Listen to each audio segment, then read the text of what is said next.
This is a show where we talk about video games and life and things like that. And you know, honestly, with life, there's not a lot going on with life for me. I'm kind of, I don't want to be a complainer here, but these people out there, no, I'm kidding. You know the ones. No, my sleep's been weird. Oh, I wonder why.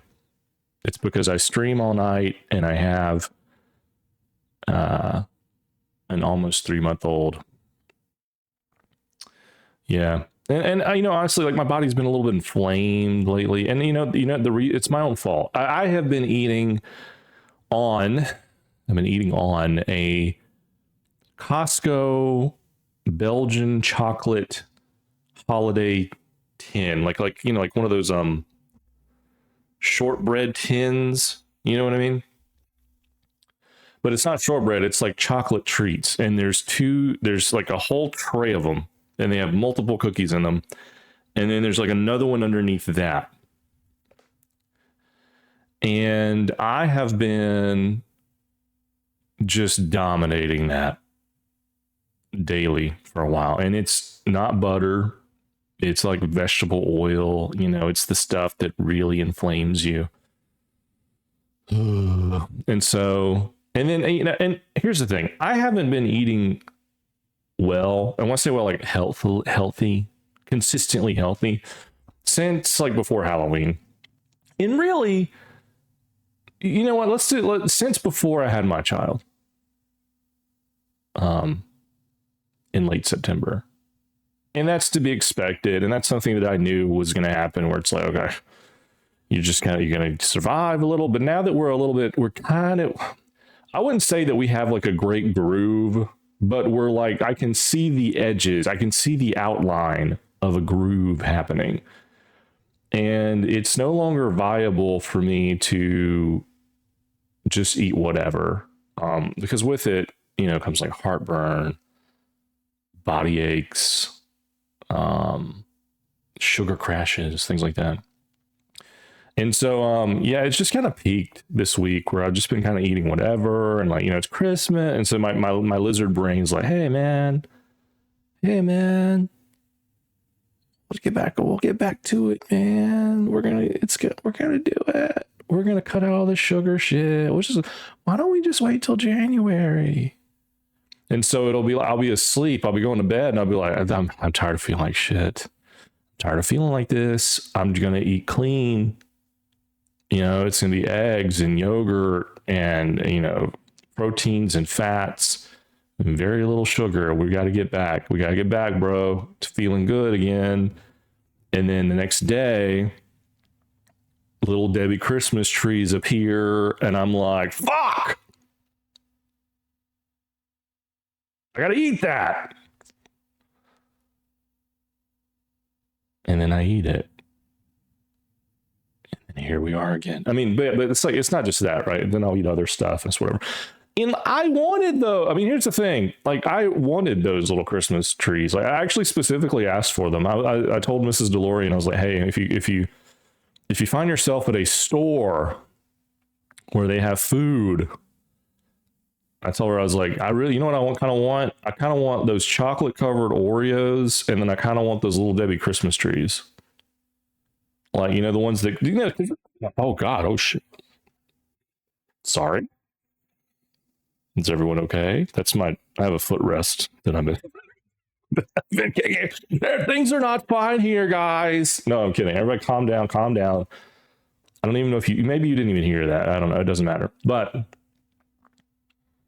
I asked for it and, you know, and she's very sweet. And so she's like, hey, you know, I was at the store and I was picking up some things and I saw these and I thought about you and I was like, well, thank you. So now I got to eat them, even though I'm like, oh, I gotta cut back because I've been eating all these other chocolates, all these other little breaded chocolates. And I've been eating those on stream too, which is probably, I mean, some people probably don't like that. you know, to like eat and stream, but I did it because I don't give a fuck. No, because it's Christmas, and I was playing Octopath Traveler, which is like and we'll talk about that game. It's such a cozy game. Octopath Traveler 0, such a cozy game. Just sit down and play and eat your little chocolate. It's like that game really does. It's so nostalgic to me. Because it's like a JRPG and it's like an old classic JRPG, but the artwork's beautiful, and for 2D, it's beautiful and modern. And so I'm a 40-year-old man, but whenever I'm at my desk and I'm playing Octopath Traveler 0 and I'm eating my little chocolates, in that time period, I am like 15 again. Like I'm truly transported to a time. And I've, like when, playing Final Fantasy 8 or 7, like after I got it for Christmas and I'm playing it, I'm off of school, going into the new year. So I'm playing it through the new year, New Year's Eve. And I have so many fond memories of playing these JRPGs, like from Christmas to New Year's Eve. And like New Year's Eve, everybody's staying up late. There's nothing going on the next day.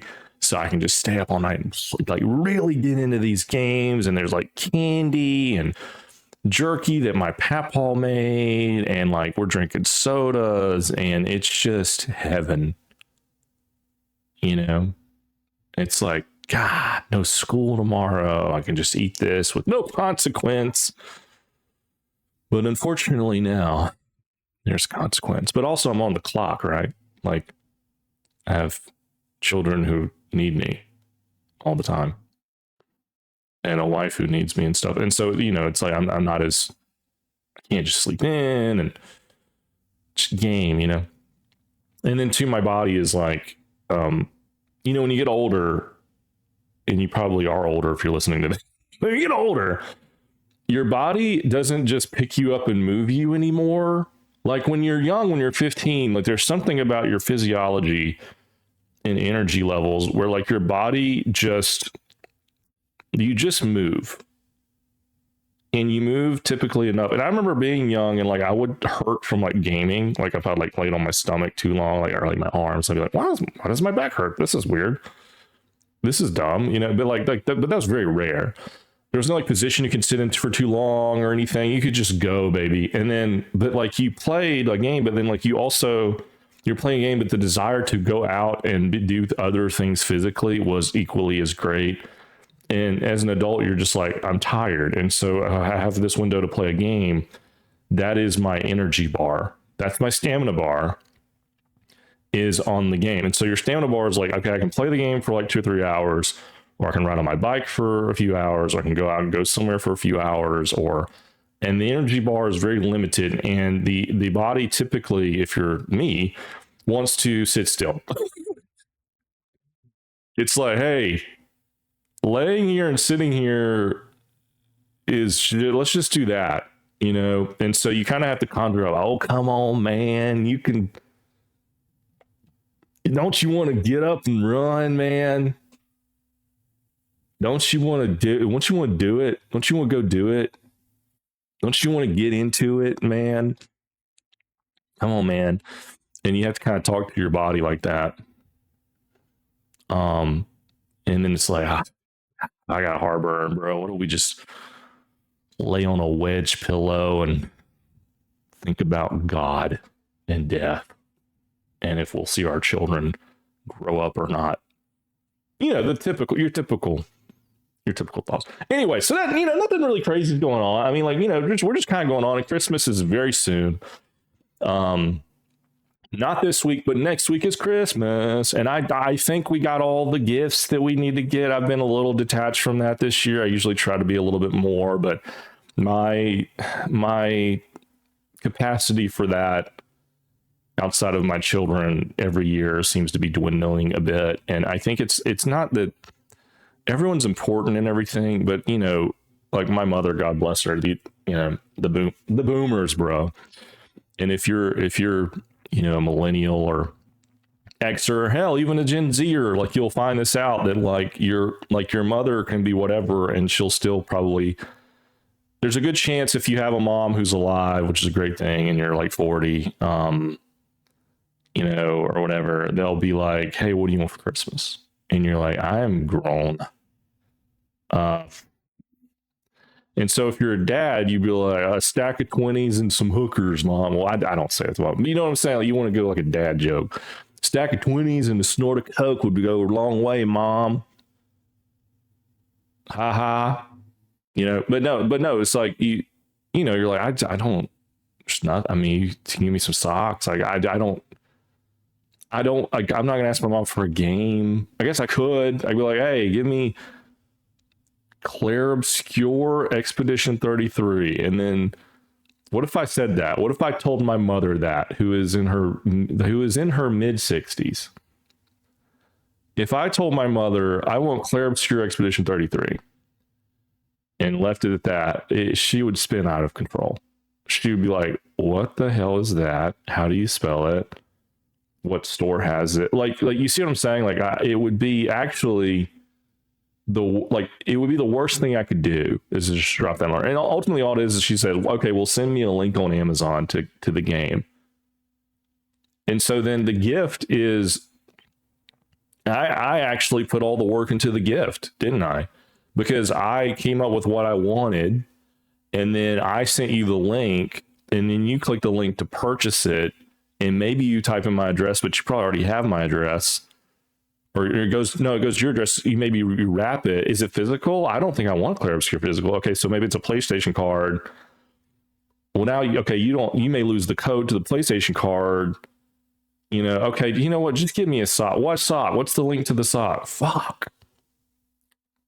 I don't want anything. And look, I am not being not grateful. I am so grateful for any gift that anyone gives me. And, you know, obviously want to give gifts to others, but once we're adults, man, you know, we live in a very, you know, instant, you know, my dad, though, he wants like a grill this year, you know, and so it's like, we're kind of coming together. It's like, I'll give him some money towards the thing, and you give him some money towards it. And that's kind of a little different, you know, because it's like a bigger gift. And I don't know, Christmas, when you figure it out, let me know. DalorrianTV@gmail.com, comment on YouTube.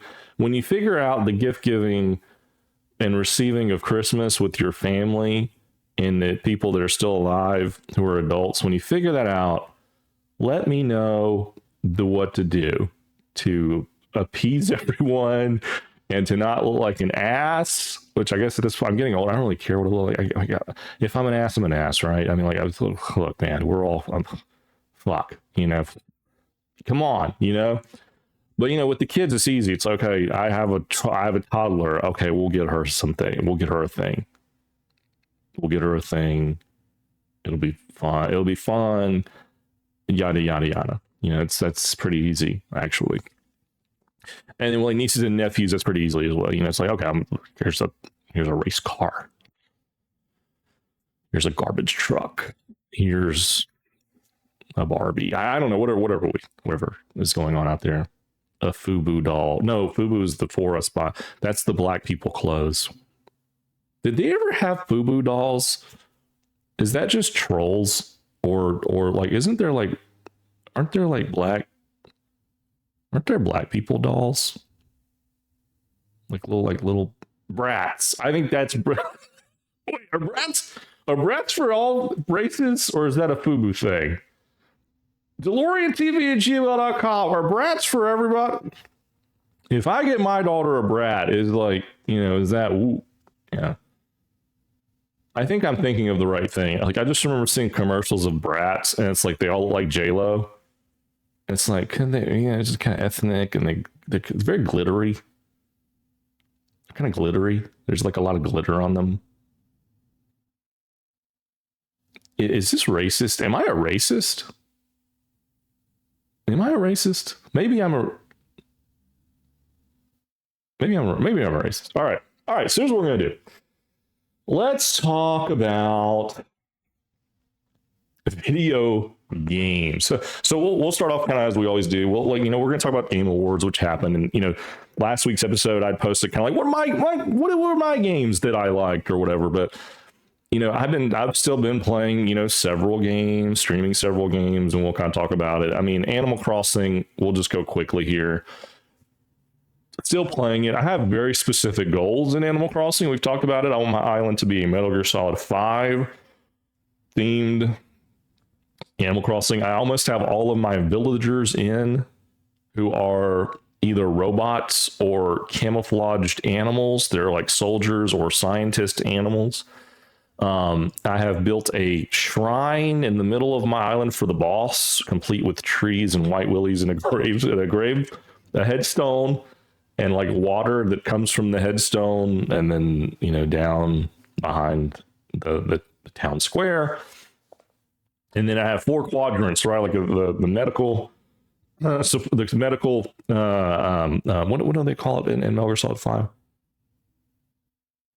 It's Mother Base. I can't remember. But like we'll call them stations, but that's not right. It's you have the medical wing or station, then you have support, and you have combat, and then you have R&D, right? And then you have like a zoo and stuff like that as well, but that's not a thing. But so yeah, I have them like, and I'm putting like the little villagers like in the place where they kind of go, and then I'm just decorating it in such a way that makes the most sense for those zones. You know what I mean? So like my medical section, that's where I have like my garden, where like you can have like tomatoes and so it's fun. That's the medical, and there's like 4 little like water ponds, and then there's I have like an industrial sink, and then you just get what you can get. Okay, like I haven't collected everything, guys. So I have like an industrial sink, and then like an ice chest, like a freezer. I have a freezer, like an electric freezer or whatever, and then like a fan or like an air conditioner. And this is all outside, by the way. I haven't really partitioned it all.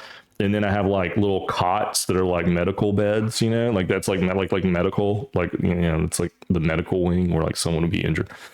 You get it, right? And then like the combat zone, there's like a clock, and then there's like a bunch of gym equipment, like exercise bikes and things like that. There's like barbells and benches and pull-up bars and stuff like that. So combat, your training.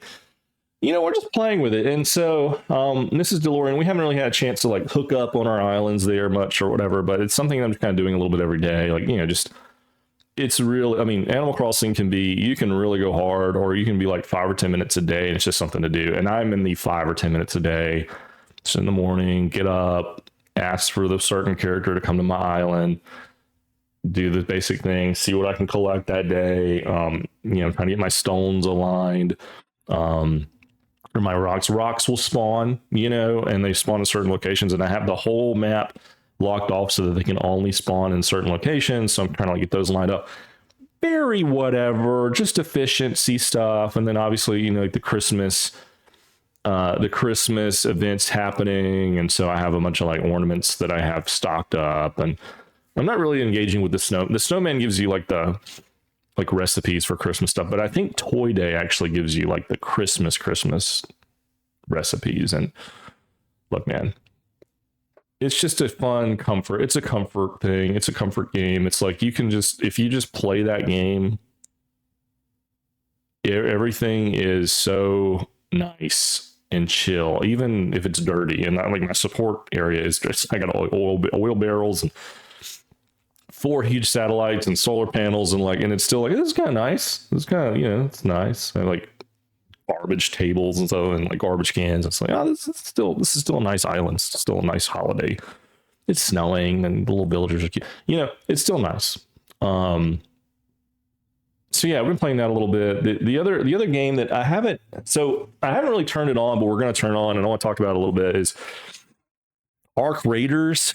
And like we've been talking about this a little bit, and I have fallen off so hard from Arc Raiders. And me and Jack Lars were kind of streaming that and playing that, and I think he has fallen off pretty hard as well. He's gone on to other games. I think he's about to try to get into Divinity Original Sin 2, because I think there's like a PS5 version that they're like releasing or something like that, or upgrading. And I don't think he ever engaged with that. He's a big Baldur's Gate 3 people. Most people are. And so I think he's going to try that. I don't think he's really going to enjoy it as much, but we'll see what he says. We'll let him report back to us on that. But for me, this is the week with Arc Raiders of does Dalorrian ever engage with this game again, or like soon, and so they obviously have like a snow event, where like all the maps, I think it's snowing, and it's like there's like a freeze thing where if you just stand out there for like 4 minutes, you die. And it's like, okay, that's funny, it's cute. All live service games, Christmas events are just kind of baked in now, right? And that's cute, and that's a great thing. It makes the community feel alive. I mean, they've been doing it since World of Warcraft, or probably even EverQuest, and it's like, you should do it. You should do it. And but the thing about it is that the expedition is this week. And so when I was playing the game, I unlocked all my stations, and I didn't skill up all the way, but then I stocked up to send my character away to reset my character, and then to get the bonuses, of which you get more stash space. And then I think it's like, if the value of your stash and your money is like, I think it's like 5 million or something. I think it's 5 million. It's like 1 million per skill point. Then you get an extra skill point for the next season. And I don't even know if it's like eternally you get an extra skill point. Well, when they released that a couple weeks ago, and they're like, hey, so you get the expedition, cool, which is a grind, by the way. Which is a good grind, because like that's what I want to grind in that game to unlock, because like if I'm going out there, I need something passive to like level up or do, and not just skills, because I don't think the skills are like that important. And they kind of nerfed some skills that I was like kind of going for, and I was like, well, I'm not going for it anymore. So it's like, God, and it's just, so, but I got my little thing set up, and this is the week where you can send it away. And I did not farm for 5 million. I'm going to assume that I'm going to have $1 million. I think I have like 500,000. Let's say I'm going to have $1 million in ARC bucks or whatever. I think I'm just gonna get like the extra skill point if I send it away, and we're gonna kind of, it's been clear but nebulous like how that's all gonna work. And so I think I will log on this week, and I think that might happen on the 17th. What day is it right now? It's the 16th. I think it's tomorrow. Maybe it's happening today. I think maybe it's tomorrow. Maybe it's the 19th. Maybe it's next week. I think it might be next week. It doesn't matter. It's gonna happen soon, and I will log on again. And I will interact with that and see what it does. And if it does not give me a clear, okay, you can go loot these things to unlock these things, then I probably will not engage with it anymore for a while. Still a great game. I would never tell anyone not to play said game. But for me, I need the numbers to go up. Going out there and looting and PvPing and whatever is fun. But like once you've done it a lot to unlock everything, I don't know why you keep going out there. If you just want the experience of killing the NPCs, cool. If you want the experience of like looting more valuable items and having better guns, just to have them, to then just take them out in PvP to potentially lose them, I don't understand. My brain just doesn't work like that. I'm not going to play. I don't play that game for the funsies, because it's a little stressful, truly. I mean, and it is fun, but I think it's only fun if you have something to level up or something to acquire. It's like, it's right on the cusp. Arc Raiders is of like figuring out how to keep people in. And I think the game is good enough and plays good enough and is interesting enough. Like it could keep people in. But if they don't get that right, that hook of like, and it's kind of like the World of Warcraft thing, right? Where like with World of Warcraft, you get to level 60, and I'm talking about classic here. Let's just stick to classic, because I think this example will work. In World of Warcraft, you get to level 60, and then you look around and you're like, what do I do? There's PvP. You can interact with other people in the game with PvP or guild or whatever, but then you raid. And raiding is a chance at gear. It's an organized thing, and it is like a roll, and to get the gear that you want takes a while. It takes weeks. So it's like you still have this stretched out reason to get your best in slot gear. And if you do get your best in slot gear for that character, typically what happens is you become a god. You are the top tier, and then you wait for the next patch for the next top tier items for you to get. Let's say you're playing classic era where there is none of that. Then I think what you do is you either farm gold or roll a new character and start over with an alt. And then you have the advantage of like kind of, you know, fast tracking that alt because you can give it funnel up money. You can trade boost with people. Maybe you have a guild you're working with, and then, okay, now I'm going to roll my druid or whatever and like level him up and get him all the things. So like it can be kind of infinite. And then with patches coming out that give you that extra gear and progression, you can always be like, well, now I need the next set. And you always have something to work towards. Arc Raiders really needs that long thing to get you going. And I don't know what it is. Like, I don't know. And it can't be the guns, because you could be like, well, that's the guns. Like you can get the highest tier guns and what's the thing called, like the loot, your kit, I can't remember what it's called, like your kit where it's like you can loot more, you have combat, you have more slots in your bag or whatever, your bag kit, your module, whatever. That's kind of like your armor-ish. It's not, but you know what I mean. Like, or your shields, you could have there are heavy shields, you could have the heaviest shield and that, but you can lose that stuff. So it's not really progressive, because like even if you get all of it and stacks of it, then you can just lose it. And then it's like, okay, well then I'm just gonna go roll it again, because it takes a while to get it's, you know what I'm saying? Like there needs to be, and I don't know what the answer is. I harp on this every week. I don't know what it is. I hope they figure it out. It's not cosmetics, because the cosmetics don't look that great, and like I don't want to play dress up in that game. That's not a game where I'm like, I'm here to play dress up. So we'll see what happens with Arc Raiders. I'll mention really quick. I've been playing a few rounds of Rematch here and there. I have not engaged with that a lot. I love that game, and that was a game that was almost my game of the year. It didn't get any awards at the Game Awards. I think it was nominated. I think it was nominated for multiplayer. Or maybe it was nominated for sports. I'd have to go back and look. Let's call it sports. I think it was nominated for best sports and racing game. Yeah, I think it was. That was it. And then I was like, please let it be a rematch, because they really deserve it, man. And Mario Kart World got it, and I was just like, yeah, okay, because they got to shove Nintendo as much. Nintendo, if Nintendo doesn't clean house, I feel like they always shove Nintendo something. And Mario Kart World was not well received.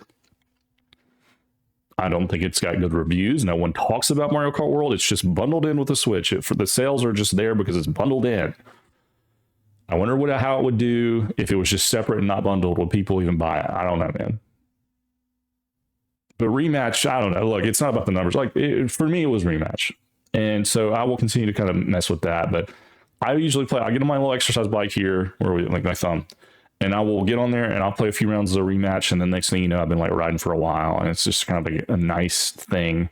And so that's kind of, I just, a few games here and there, it's like Animal Crossing. I pick it up a little bit, but if I want to do something a little competitive and even kind of lighthearted, but that game's so satisfying though, because you can make such good plays. Like it was yesterday, the day before, and I remember a play that I made.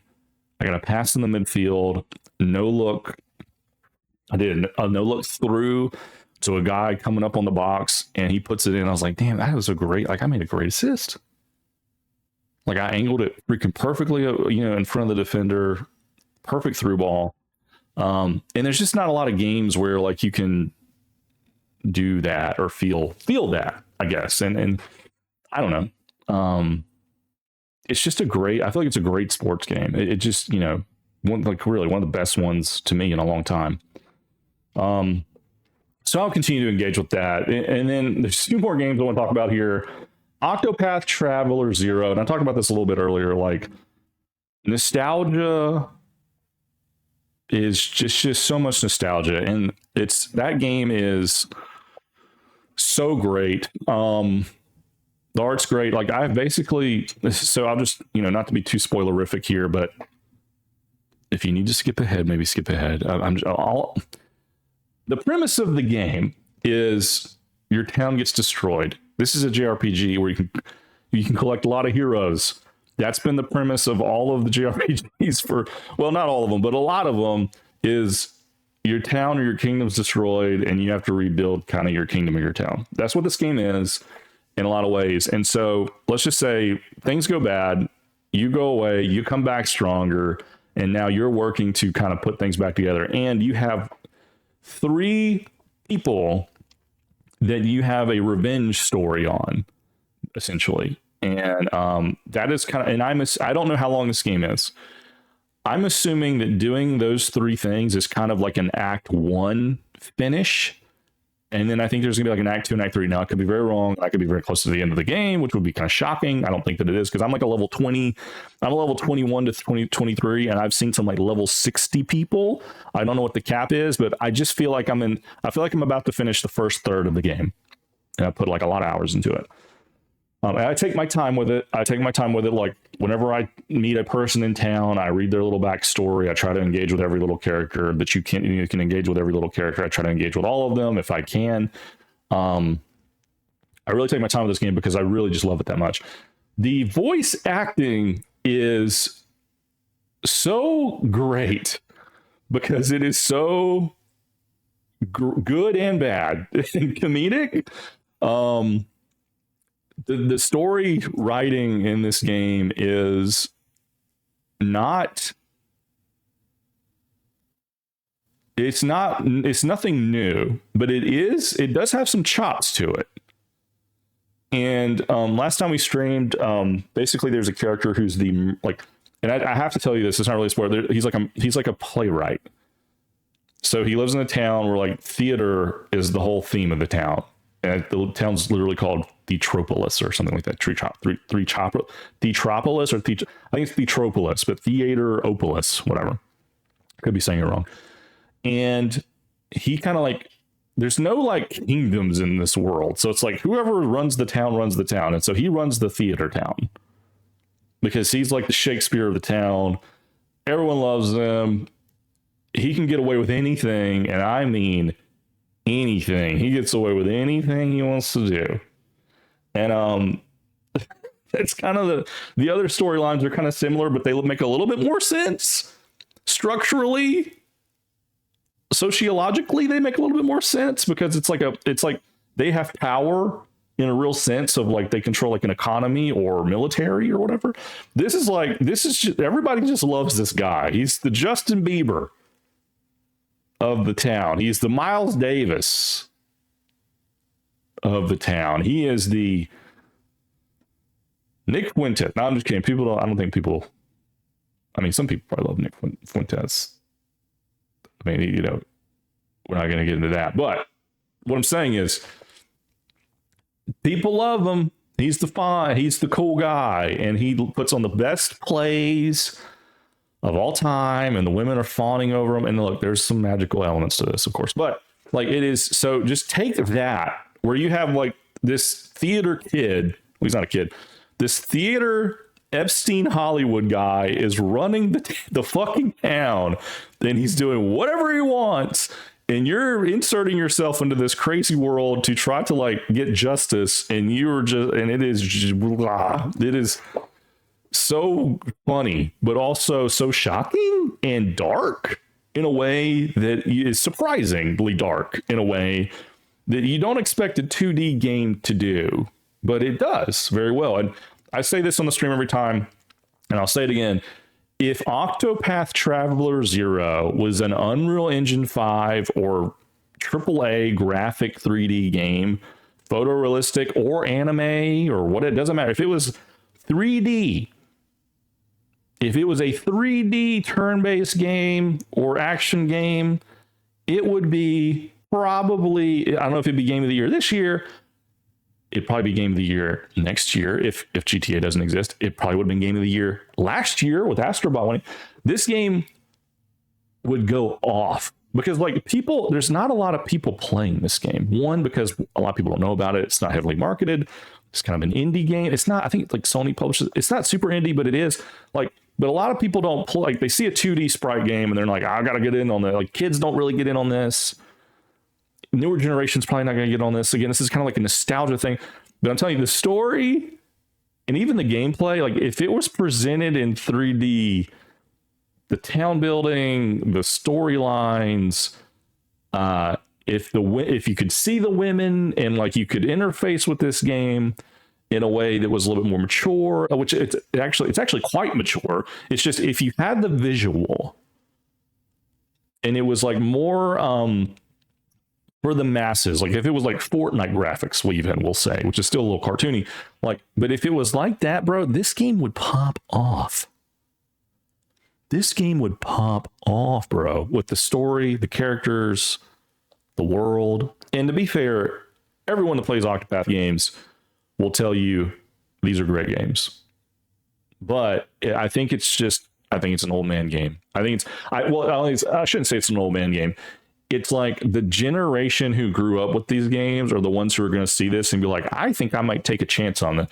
Because there's so many games to play now, 3D games that are fantastically good, addicting and otherwise. It's just niche. But dude, if it was, you take this story and you put it into like a modern looking game, it would blow up, dude. It would blow up. I don't know if it'd be like Claire Obscure 33, but maybe. We'll talk about Claire Obscure. I mean, Claire Obscure is like bigger than the game itself, you know, like that's just the thing. But yeah, Octopath Traveler 0, man, I can't say, you know, enough about it. I'm enjoying it a lot. And last week when we were talking about the game of like my game of the year, I was like, this, yeah, I hadn't played it yet. And I was like, this would probably be, you know, up there on my list. And that is up there on my list. And it's still not, I'm in the first third. It's still not the game of the year for me. But I am so motivated to finish it. When I'm not playing it, I think about playing it. But I'm streaming. I'm trying to stream the full playthrough, so I'm having to pace myself. I probably would have crushed it if I'm not streaming it already, just because it's like, God, I wanted. This is great. I love. Like, there's not really a point in the game where I'm like, just come on. Like it's. I'm fine with it. I wish they had like an auto battler. Like I did say this. Like you get OP, and when you're running around the zones, you'll get fights with, you know, turn-based fights where like, you know, you run into a monster. Like if you don't know how these games work, you're going in the overworld or on the map, and as you're running, it'll like the screen will go away, and then you're in another zone and you're fighting an enemy and it's turn-based or whatever. When you're like a level 20 and you're in a level 4 zone, like you can make the battle go faster. I don't think there's an auto battler option. There may be somewhere in the menus. I just haven't found it yet. Like, it should just be like it should say you ran into a snow squirrel that was level 4. You're level 21. Here's a little bit of money and like 1 XP that you got. And just, it shouldn't even take you to the fight. It should be like, oh, you ran one, you killed it. Oh, you ran one, you killed it. And just be that. And if you want to run around in circles and get 1 XP for an hour, then do it. But like, again, not viable really. Not something you want to do, but like that's the only thing I would say. Like once you get so leveled up, it's like don't even take me to the fight screen, because I'm just going to auto attack, push the button 3 or 4 times. I don't care about their weaknesses. There's like a whole system in the game with weaknesses, and you have to use your character's weapons and abilities against the weaknesses of the enemy to break their shield and then do more damage and blah blah blah. It's a really fun system for turn-based, but you know we don't have to go into it here. But you don't have to engage with that system. You just hit them and they die because you're just so much more overpowered. So that's the only thing I would change, really. Truly. Everything else is like, whew, chef's kiss. All right. Let's talk about one more game that I've been playing. Well, I'll say this. I downloaded Honkai Star Rail because I was like, I'm kind of sequestered with the baby a lot, which is kind of like whenever I get to play my Animal Crossing, and then I have a PlayStation Portal and obviously a phone. But on PlayStation Portal, I'm like, you know, I could get back into Honkai Star Rail. And I started it up and I was like, you know, I used to have an account where I had like Sniper Wolf and had a pretty good team going, and you know, maybe I can get back into it. I don't know what that account was. It's not connected to my PlayStation. I don't know if I got a new phone since then or something, but like, I don't know, like I don't know where I logged in, and I don't know where that account is essentially. And I was like, well, I can start over. That's fine. But then during the Game Awards, the People Choice Award, which again I thought was going to be Claire Obscure Expedition 33, because every other award was mostly. I thought it would be something whatever, but Wuthering Waves was on the list. And when it won, I was actually kind of shocked. I was like, wait, Wuthering Waves won the Player Choice Award? My immediate thought was, this is Chinese bots voting for this. I don't think the votes were legit. I think China voted for this. And I don't know anything about Kuro, the developer. Like, I assume they're Chinese or Asian or Korean or something. I assume they are, like, NetEase or whatever. I don't know. I have not looked into them. But I was like, this is botted, bro. And then I was like, oh, you know what? Maybe not. Like, maybe I should spin this up, And well, I watched, I've seen Wuthering Waves for a while. I haven't engaged with it because I was like, it looks kind of like Genshin, but a little bit more Gooner.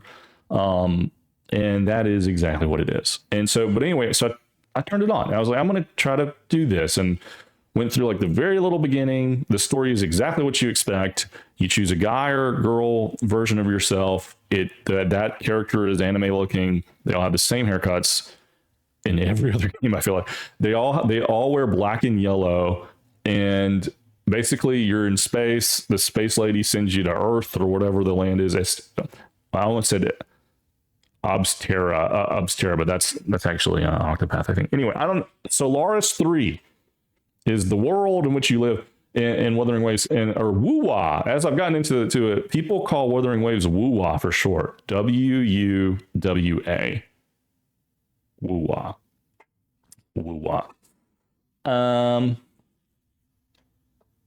So yeah.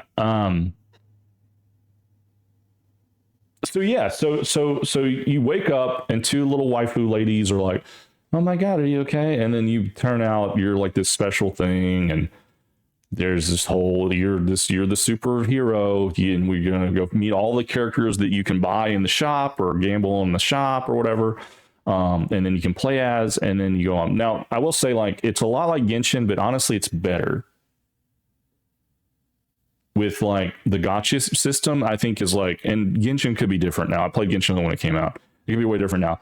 Like I feel like you'll be able to, maybe not at the end game, you'll be able to kind of get the characters you want. I feel like as long as they're in the store, like, I think you could kind of get them pretty well without spending money. You can be free to play a little bit. Now, I think as you start out, you get more currency in the end game. Like, you really got to grind, or they're probably going to want you to pay money or something. I don't know, bro.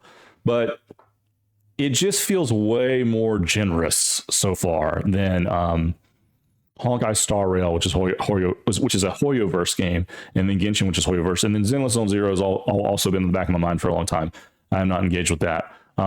I kind of like it, the UI and the style of it, and then I kind of hate it, and I don't know what to do. I'll play that at some point, I'm sure.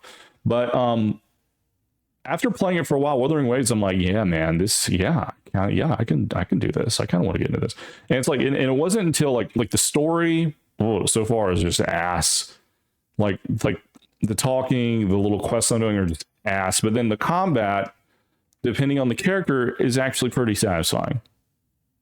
And that's why you're there for the game, right? Like this, the kind of the combat and the exploration, there's puzzles and blah, blah, blah. It's kind of like Zelda. It's like Breath of the Wild, bro. Breath of the Wild created all these games, basically. Like Breath of the Wild is the father or mother of all these gacha games, essentially. You can glide, you can climb.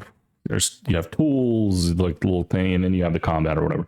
But yeah, it's like you had a team of 3, which to me is a little bit better than Genshin, which is a team of 4. It's a little less to manage. I know it's just 1, but then I have some characters that like feel pretty good. There's guns that feel pretty good, like the pistols and stuff feel pretty good to me. Swords are fine too, but I got to a point where I was like, and I streamed it last night, I got to a point where I was like, I think I finally kind of get this. Like which currency I should care about, and like what I should, just kind of doing story and side quests. And I was like, I think this will actually be a pretty good game to just kind of grind a little. You don't have to take it too seriously. You don't have to go hard on it. But there's plenty there if you do want to go hard on it. And again, for where I am in the game, it's quite satisfying just to do the combat. And then you collect the enemies kind of like a Pokedex. Like, so you kill an enemy and you can absorb their echo. And then you can use their abilities as passives or use their abilities and level them up. You obviously have weapons you can level up and loot and things like that. So yeah, it's kind of, I was like, I can see why people chose this. Now, I think it had a rocky start. Based on my memory of like when it was coming out, people were like, this game is ass. But with a lot of these live service games, you just give them like a year or two and then like, ooh, they're good. And Arc Raiders will probably be that way. Arc Raiders is like, trying to figure yourself out. give Arc Raiders like a year or two, and it'll probably be smooth sailing. I don't know that for sure, but give them time, and they usually kind of smooth it out. And you're like, and then you'll be like, why didn't I start this game 2 years after release instead of when on release? And then maybe it would be better, but whatever. But yeah, Wuthering Waves. I think I'm gonna mess with that a little bit. And then obviously I haven't played a lot of WoW. We did a raid last week. What raid did we do? Didn't we do a raid? Oh yeah, we did AQ20. We did AQ20. I had nothing. I had a good time.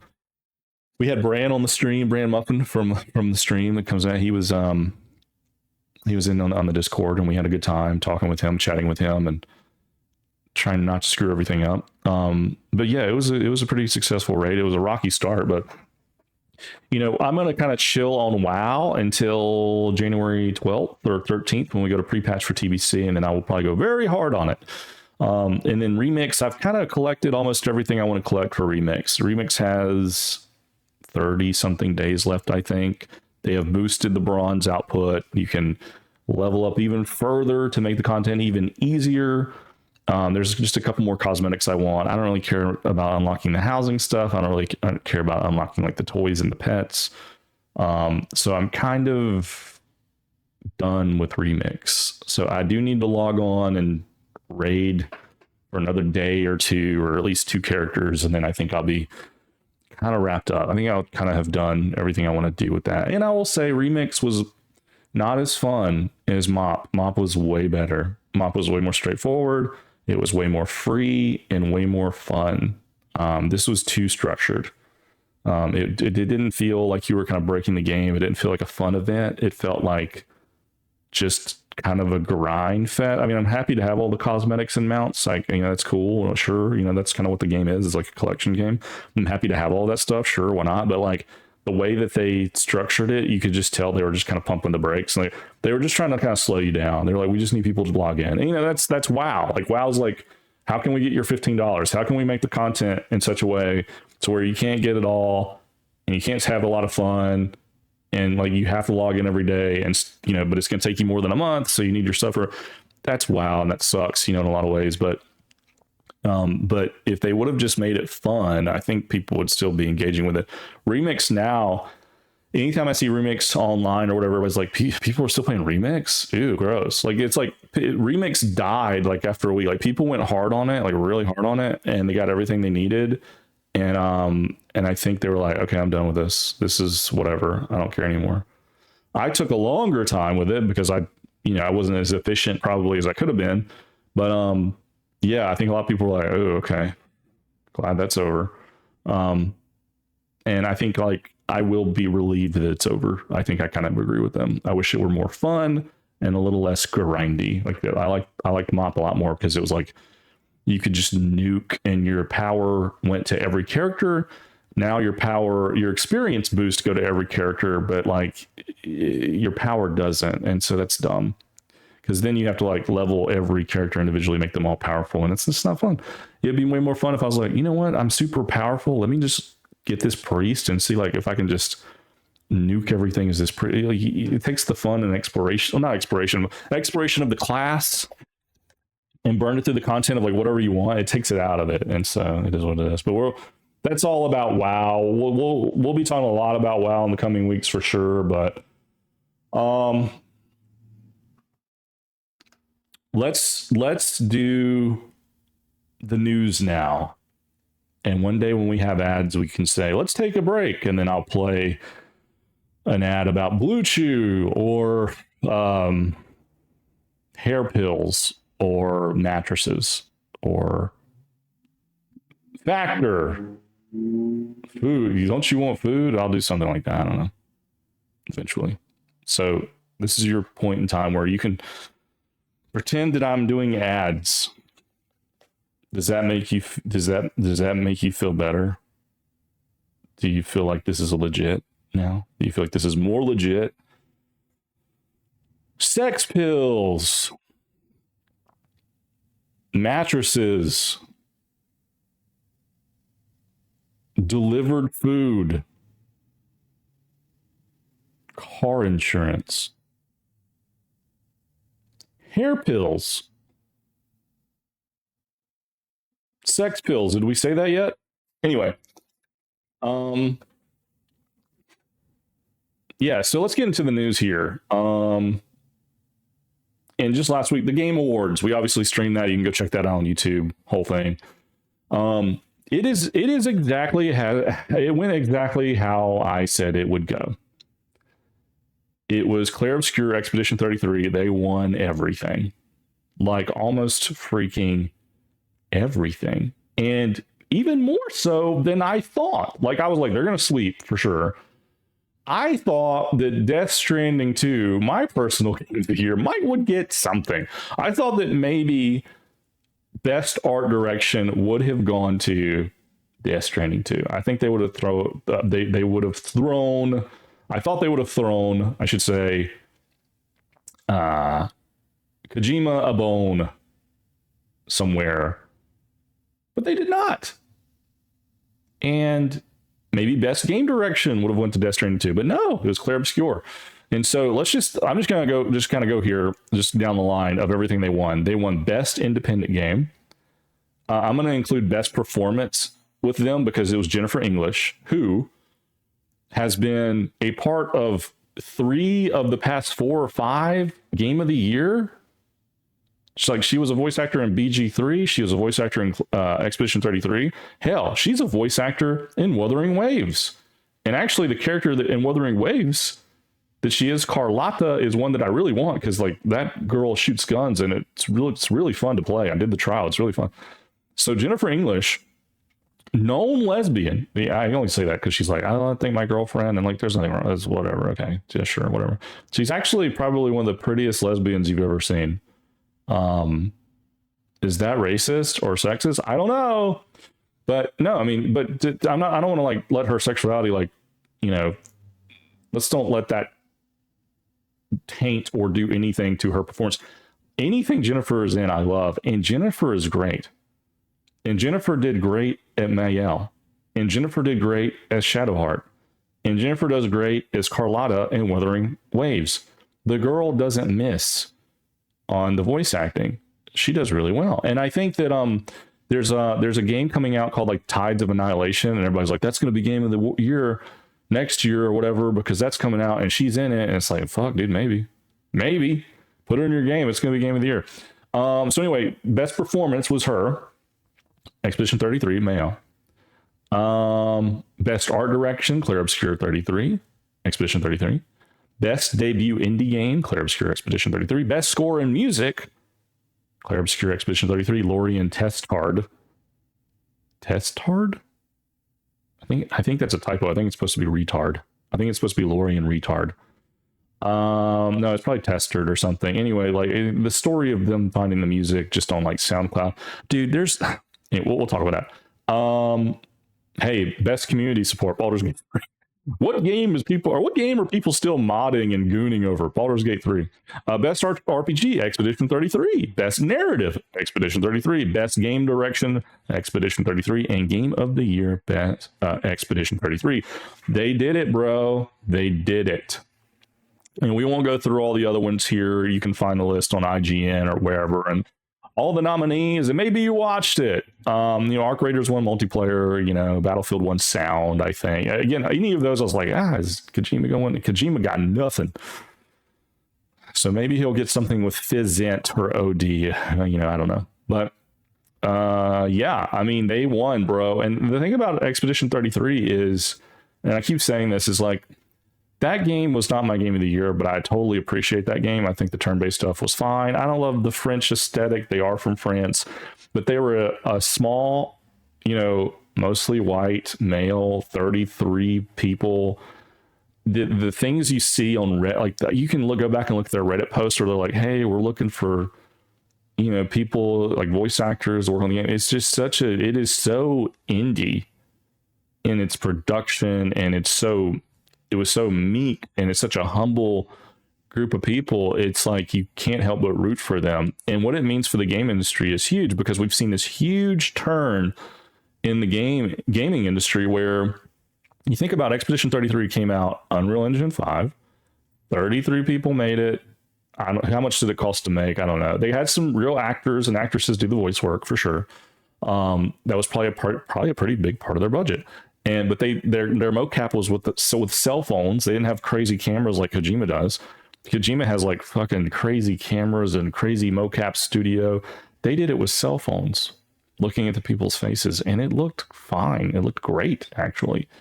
I think it captured the facial animations really well, and they charged $50 for the game, bro. Like Battlefield 6 should have like if you go back in time, Battlefield 6 would have been king. Black Ops 7 is not even nominated for anything.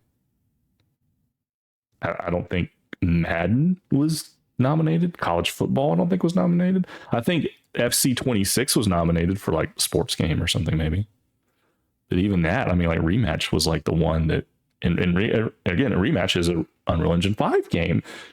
And to me, I'm like, nah, Rematch is way better than FC 26. So who I've played both and I, enjoy both. But I'm just saying, like, dude, the game industry has shifted significantly. And Expedition 33 is, it's not a fluke. Like Baldur's Gate 3 winning was a pretty big deal with Larian, because they were kind of like, Larian's not really small and they've been doing it for a while. And I think they're probably really organized and whatever, but them winning was like, kind of like, wow, we can't believe this studio put out this game. Like usually only BioWare could do this, or only EA could do this, or only Ubisoft could do this. And Baldur's Gate 3 comes out, I was like, we got it.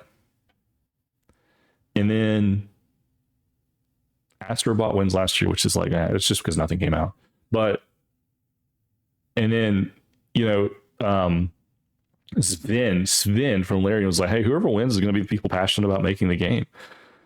It's going to be like the people who are real artists that are going to make the game. It's not going to be these big AAA, quadruple A from Ubisoft that like fucking put out Skull and Bones. And it's like, 10,000 people working on a game. Dude, Assassin's Creed Shadows, I don't think it was even mentioned, bro. I don't think it was even mentioned. So yeah, it's just a big deal. Like what this game means to the industry, and what it was able to pull out, what it was able to do. So yeah, it's kind of wild, but that obviously happened. You can go review all of that, and that's kind of my 2 cents on it. Next year, if Grand Theft Auto comes out next year, it will probably sweep. But it's a little different these days, because like you don't have to sit on your hands waiting for Battlefield 6. You don't have to sit on your hands waiting for Grand Theft Auto 6. You don't have to sit on your hands waiting for Elder Scrolls 6. All these 6s, all these long ass dying, which GTA is not really dying, but like, what I'm saying? Like there's like the old guard is passing on here, guys. Like we're in it, and you don't have to wait, because like, dude, there might, like in next February, there might be another Clair Obscur just drop on us. There may be something that just drops, dude, and that's kind of more exciting in a way than having to wait for Ubisoft to put out another Division, which I love the Division games, but I know that they're going to mess it up. I know that it's going to be propaganda. It's going to be ass. It's going to be buggy.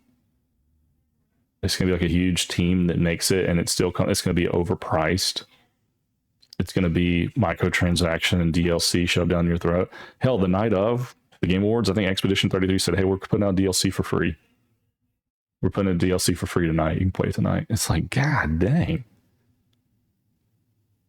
It's like, that's like a dunk. That's not just a dunk to win the championship. It's like a 360 dunk at the buzzard, and you're up by 100, and you look at the camera and you're like, by the way, boom, we're better than everybody. And like, it's true. And best ongoing game was No Man's Sky, which, I mean, that could have gone to anything, but like, I think that was kind of a nod too at like a small team who, I mean, No Man's Sky, they fucked up, but like No Man's Sky's put out free DLC every 3 to 6 months for like 10 years. And it doesn't cost, they've never charged for that. Like, they've spent a decade trying to make good on the big debacle. And honestly, you can't help but respect it. And I'm interested for their new game. Though, I think, based on their old game, it was Light No Fire. Yeah, that game may not be very good when it first comes out. You might want to give it a few years to so it works. But still, they'll do it, probably. They'll probably make it better for the next 10 years if they're all alive. I'm sure they will be. They seem like they're millennials.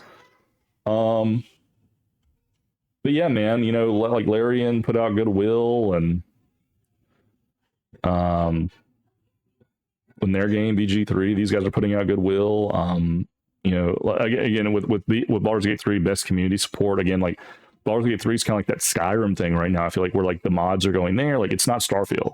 No one cares about Starfield or modding Starfield or like passionate about that world. Baldur's Gate 3, they still are. Anyway, there's been some controversy. We'll move on a little bit. So again, Sven, there was a Bloomberg report, I think, that sparked backlash where fans thought Larian was going AI. Sven Vink, now he's the one that's like, white hair, kind of balding, and he wears armor everywhere or whatever. Basically, I can't remember if it was him or whatever. Like someone came out, and it may have been him, and they were like, "Hey, we're going to be using AI for our new Divinity game." And by the way, side note, the most disturbing trailer of all time is Divinity that was at the Game Awards, and it's gross and it's supposed to be controversial, and it is. There's like graphic sex and vomiting and so violent, death and burning flesh. It's bad. Like it made me not want to play the game. Actually, like I'm actually not. Like you would think, like I would be normally hyped over a new Larian game. It was so dark. I'm like, I don't know. I'm into that now, so I'm sure it'll be fine. And it's like they didn't need to do that. I understand why they did it. They didn't have to be gross to like sell this game, but maybe they wanted to. They obviously wanted to be like. Obviously, their games speak for themselves, so whatever. But anyway, so one of them came out and said, "Hey, we're going to be doing some AI stuff," and like.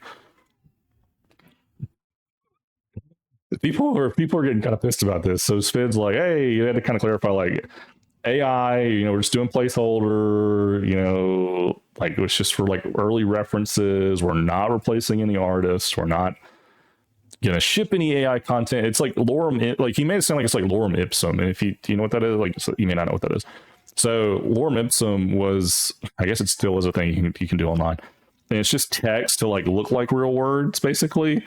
And you would throw it like if you were making like a website or a web portal or something where people are going to interact with your website, and you need to throw in text somewhere like here's the button you push, or like here's the summary of a thing that you're doing under, like here's our about us page, here's the contact us page. Developers, you can just throw in lorem ipsum, and it just looks like words, and you can just kind of see how it's going to look from a design without having to be distracted by the words. And he made it kind of sound like we're using AI to kind of like do that. We're just kind of filling in the blanks, and then we're going to like hire people to do like to like really do it. And it's like, he's like, AI is additive, really. It's not a replacement. It's just kind of helping us like kind of add in the blanks. And people were worried about that. The thing about AI with this stuff is if people use AI heavily, I think it will only degrade their product to the point where I think everything's going to just kind of sound the same and look the same. And so I think we'll probably have a wave where like that's okay for a while. Could be a decade where like everything's kind of AI or whatever, and then authenticity will win. Authenticity for content will eventually win. There will be plenty of things that come out that are AI created, AI generated. They're going to be huge. That are going to do very well. But I think eventually it will swing. It's to me, it's like, it's not like, again, you can get into the conversation like AI is going to take jobs and all that stuff. We're not talking about that. Let's just talk about like video games and art and movies and things like that. I think AI is like a new genre almost. And like, I kind of think about like back in my day when I was growing up, really not when I was growing up, but like before me, you turn on the radio, this is before streaming, before the internet, you just had a radio to listen to music, or you had cassettes or 8-tracks or whatever. You would turn on the radio and you would have a rock station, you'd have a country station, and then you would have a like a classical station or like a gospel station. Like you had very few stations that you could listen to, and then obviously in those stations it was like rock and country, and then and they did not really go together or blend, and those are your 4 or 5 stations, and then maybe you had some talk radio here and there. It wasn't until later that you got like hip hop channels and rap channels that were just rap. It was like suddenly somewhere between like the 80s, because there was like Motown, and then there was like kind of hip hop, kind of hip hop, but not really. It was kind of like pop rock, kind of pop, but then like you got like rap stations, and then rap would be on pop, country could be on pop, like rock could be on pop, whatever, but like you got a whole nother genre, which was cool. It's fine, whatever. Now you could argue like some of it was bad culturally, some of it was good culture. I don't know, bro. But we're not going to talk about that. Like, you can make your own determination.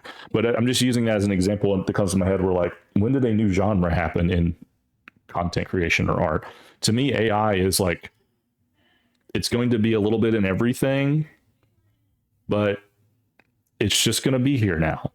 And it will probably be very popular for a while. And you'll kind of get a sense of it. You'll kind of like, okay, because it's all going to kind of like, AI will kind of implode on itself. What do I mean by that? AI takes everything from the known internet, and eventually the known internet will stop getting new stuff, because the known internet will just be AI generated stuff. So it's going to kind of like become very cyclical and vanilla, I think. I mean, like, you know what I mean? It may latch on to some creative things where people are still creative, but like, again, like authenticity and knowledge that is original will feed it.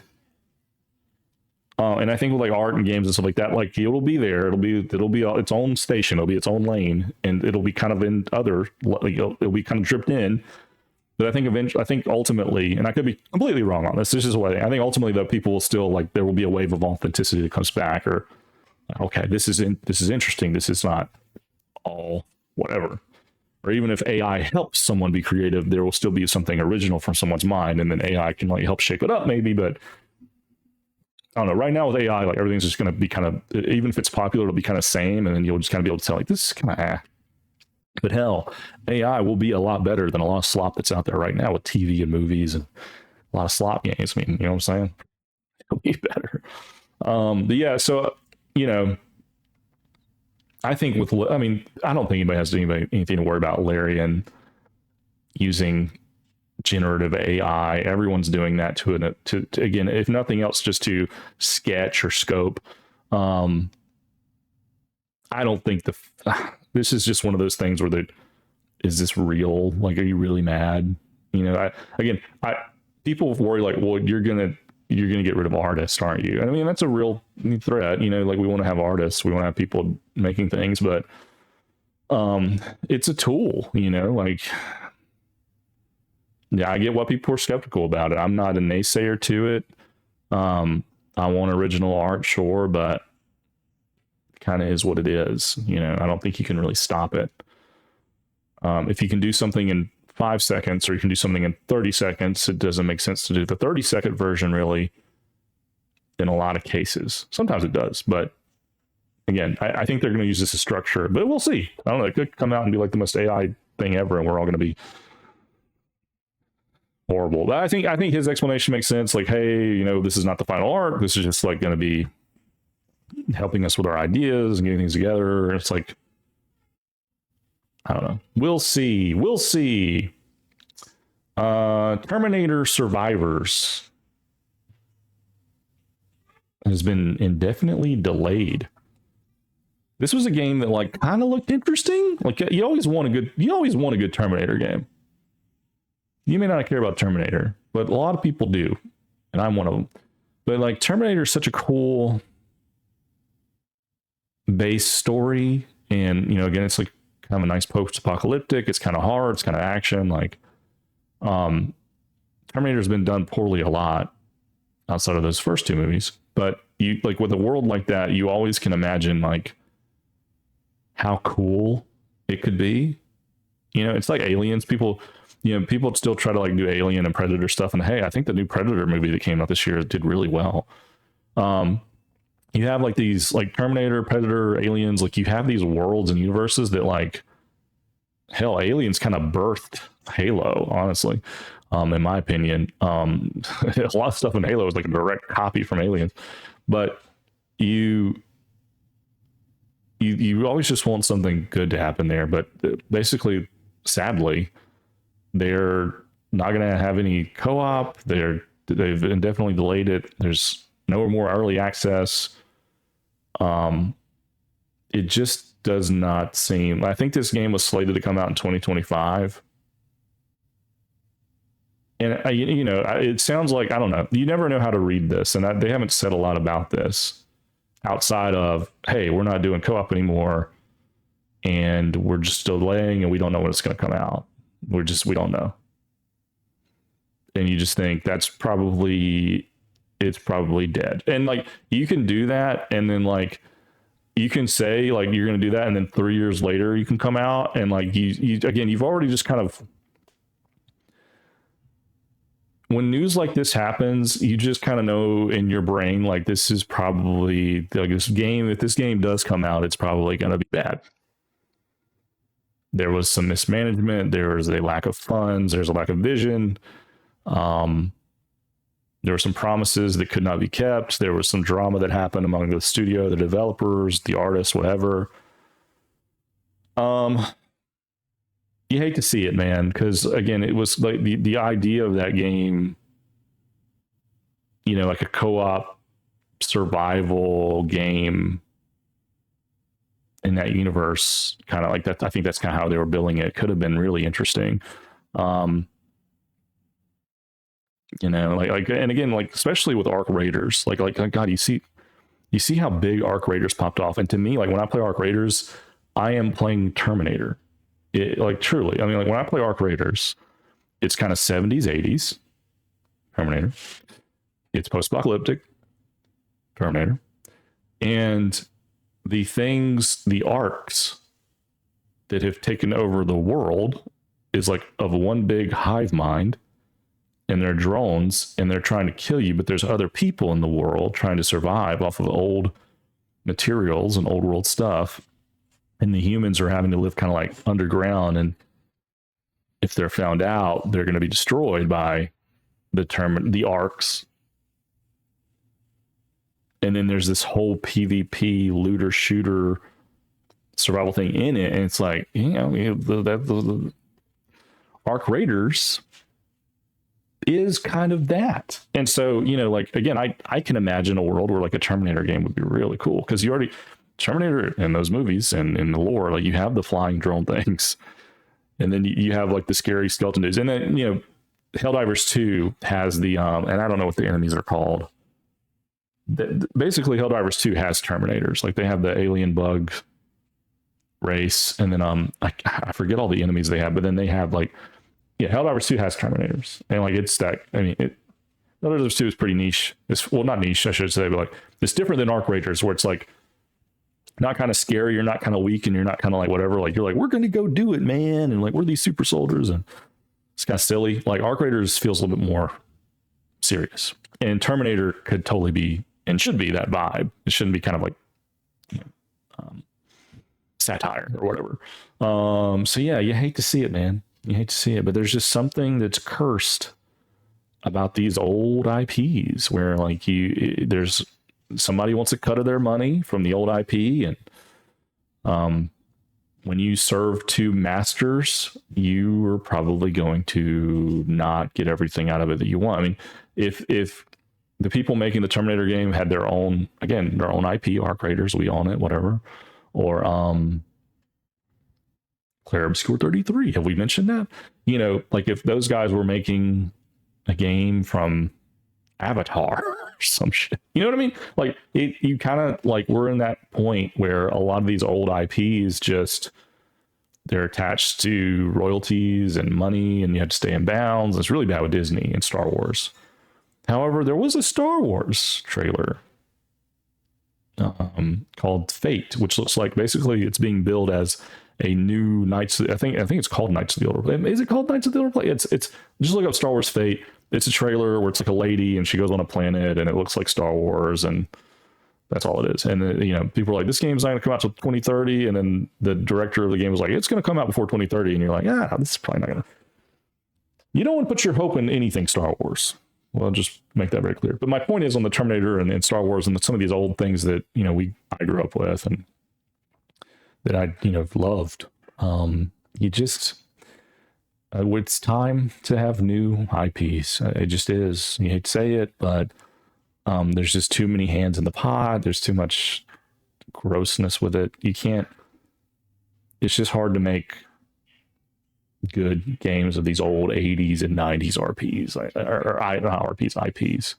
They can happen, but you know, I just feel like this always happens. I feel like there's always like a Fallout, or it's always just kind of subpar. Like there was that Aliens game that me and the boys played that was on Game Pass like last year. Was it like Aliens Frontline or something? It was like a third-person shooter, and you went through some missions. I don't know. It was fine. It was buggy. It's kind of dumb. It was cool, but yeah, it could have been way better. You know, it's just you don't, when you partner with these IPs, you're kind of handcuffed to them. It doesn't really help you. It doesn't feel like it just kind of handcuffs you to like what you can and can't do. And that's why I'm saying like Disney, like I have to imagine with any Star Wars game or whatever, there's so much overhead. Like, well, you have to do this, you have to do that. Your main character has to be like this. You have to do that. I just don't think there's a lot of freedom in that. So you kind of have to create your own IP, which is hard because you have to create your own IP and your own game. Yikes. And they both have to hit.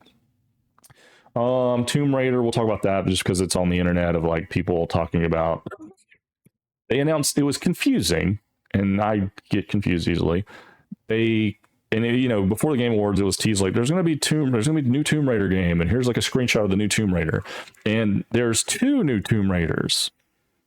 And the trailer that was at the Game Awards was a trailer for 2 different games, and one game's coming out in 2026, and one game's coming out in 2027. And the Lara Crofts are 2 different women, and they're dressed the same, and their hair's kind of the same, and so you're watching this, and you're like. And I'm watching it like, okay, she looks like a Tomb Raider. She doesn't look like a dude. She doesn't look like a trans person or anything, or she looks like kind of like Lara Croft should look, probably based on the original character. But then it goes down, it's like, okay, is she in the dark? Like, is she darker? Like, is she got a shadow on her? Like, well, she looks a little different there. And then it cuts back and like, okay, no, that's her. Yeah, she's fighting a raptor. Okay.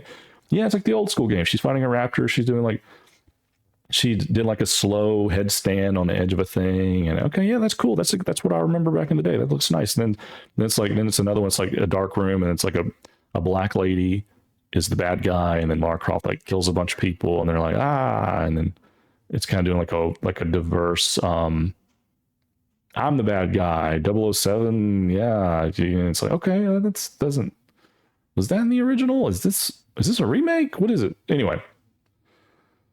There's 2 games.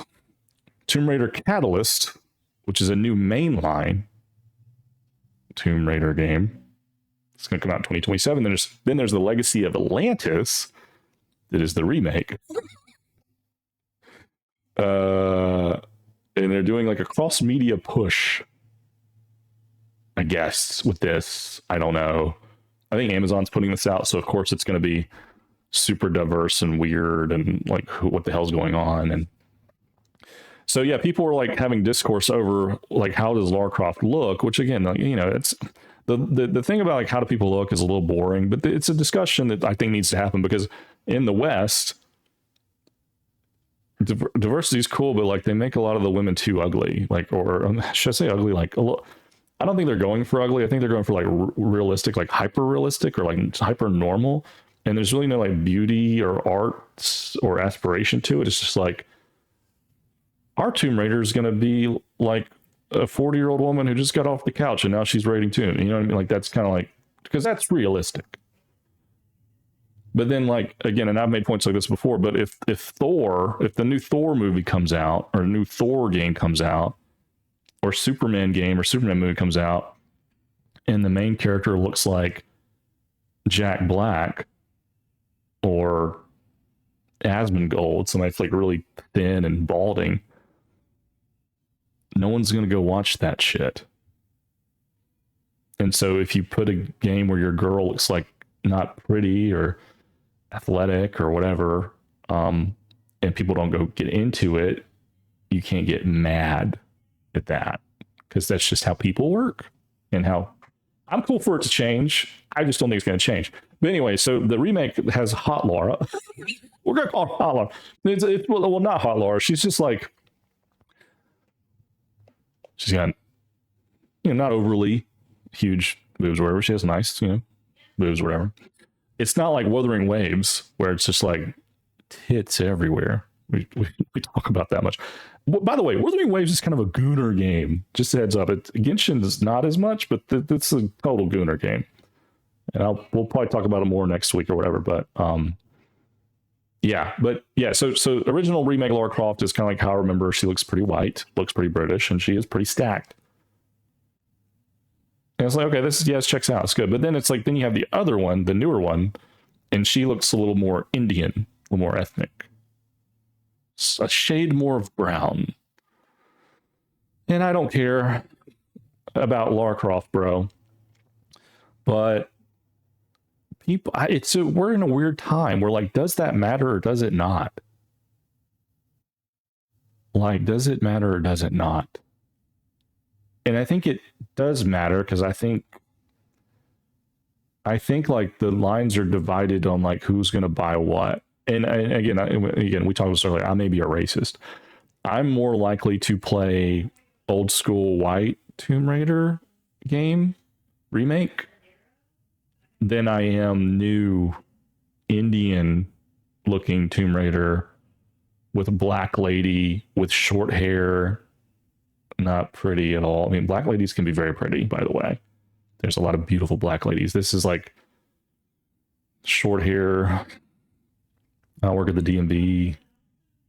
Villain, like not menacing at all, not scary at all, not like convincing at all. Like, again, you can be a short hair black lady and be a super villain, but there's just nothing. I don't know, dude. It's just weird. It just doesn't work. The Indian Lara Croft works, I guess. Like, I'm not, I don't know. We're just exploring this. I'm just talking out loud here. I don't know, but maybe I'm racist. But yeah, I'm more likely to play the remake one than the other one. And so I think I'm not alone in that. And so I think it does matter. I think it does matter, actually. And I don't want to draw lines and be like, well, it's racism and it's new generation versus old generation. It's like, I don't know, man. Like, we can think about it and talk about it all day long, but like, one's going to make money and another one's going to make money. Which one's going to make more money? And ultimately, that's what's going to win. And if the one I would play may not make as much money as the 2027 version with the more Indian looking Lara. And if that wins out, cool. Because I don't really want to play a Tomb Raider game anyway. Like, that's not really for me. Now, there's like other, like, if you make, like, if you now they destroyed Star Wars, but let's just say, okay, let's say they do a remake of Lord of the Rings and they make Frodo black. Then that's going to feel a little weird. Or Sam Black or something. Or Pippin's going to be trans now.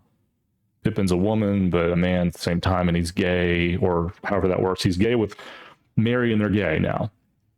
That feels a little off to me. But again, in a world where you make a new Lord of the Rings movie and Frodo's black and Pippin's trans or whatever, and it makes more money, then do I care? I still have the old ones. Maybe I care for my children's sake. Like, maybe I want my children to have, like, regular, non-sexuality, like, type stuff. I don't know. I don't know. Is it non-sexuality? I don't know. Aragorn and Liv Tyler had a relationship. I don't know, man. Like, I don't know. It just, maybe I'm racist. I don't know. But the thing is too, though, like, it's you can't really judge off of, like, American sales and stuff for any of this stuff gets kind of swept because you can just put almost any content of any race and any kind, I feel like, in China or the East, and like it's going to gobble it up. Then you'd be like, I made $100 million on Avatar. And it's like, okay. Did that do well in America? I mean, maybe it did. I will always believe that Avatar is like a PSYOP. I don't believe the numbers. Like I truly, it's my conspiracy theory that I'm going to stand by. I don't believe that the Avatar movies do as well as they say they do. I don't think people really like that shit. And you know what? People could comment or tell me like, I love Avatar, and maybe they do. I cannot believe that those movies like make more money than anywhere else in China or whatever. Like I can't. It just doesn't make sense. That doesn't make sense to me. Maybe I'm racist against blue aliens. I don't know. But yeah, you know, it's weird, man. You know, it's kind of weird that they have different versions of Lara Croft, you know, in the same trailer, and then one year after the other. It's like, I don't know. I mean, I think we go to the world like, I mean, look, there's been white and black Santa forever. Eventually, every character is going to have a white and black version, probably. And I think like Spider-Man's done that. You know, it's like, well, you have Peter Parker, and we've had him forever. Well, now we have Miles Morales. That's like, when do we get Black Mario? And is his name Mario, or is it like Javario now? You know what I'm saying? Like what if we do Black Mario? Does that feel weird or forced or normal? Because like if you have Black Santa, I don't mind that. That's totally fine. It's a made up person.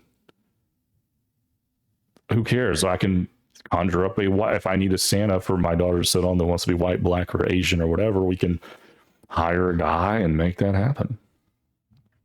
Girl, even. But what if you did Black Mario? I guess what you would do is you do Black Luigi, probably. So it wouldn't be Mario and Luigi, it'd be Mario and Leroy. Right? And then you could do that, and then it can be diverse. Now, Nintendo's from Japan, and Japan don't give a shit about. Japan makes all of their characters look white for whatever reason in anime, and like white people. I don't know. I don't know how Japan works. I think they're kind of racist. That's just what I hear. I think they don't like white people or black people or any other people. They're kind of on an island over there in Japan. But yeah, man, I don't know. It's an interesting thought exercise, I guess, and like what's right or wrong, and does it even matter? I don't think it really even matters. I just think it's like, I think they know some people are going to play old Lara and some people are going to play new Lara, and I think the internet, I think we as a society don't know what to do with that.